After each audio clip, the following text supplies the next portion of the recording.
गिरोह था जो लगातार अमेज़न का सामान जिन गाड़ियों में, ट्रांसपोर्टर की गाड़ियों में लोड होके जाता था, उसमें ड्राइवर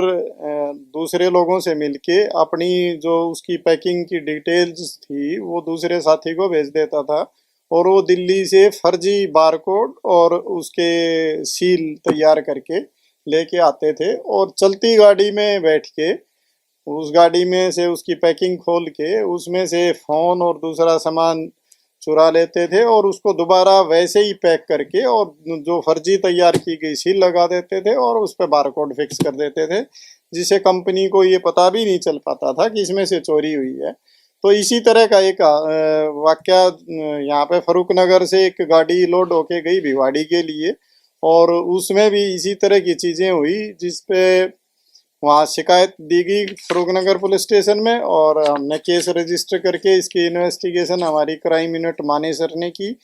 जिसके सब इंस्पेक्टर अमित के नेतृत्व में इन्होंने बढ़िया काम करते हुए इस गिरोह को पकड़ा है और इनकी पूछताछ में ये चीज़ें सामने आई हैं कि हम इस तरह से फर्जी बारकोड और ये तैयार करके चलती गाड़ी में से ही चोरी इसलिए करते थे ताकि जीपीएस पे ये लोकेशन ना आए कि गाड़ी कहीं रुकी है। मतलब इतने दिमाग से काम लेते थे कि भी जीपीएस की लोकेशन भी चलती आए और उसमें चोरी भी कर लेते थे और उस पर सील और बारकोड भी फिक्स कर देते थे। तो इस तरह के 4 आरोपी हमने अरेस्ट किए हैं, जिनके नाम केशव, कपिल, लोकेश और अमित कुमार है।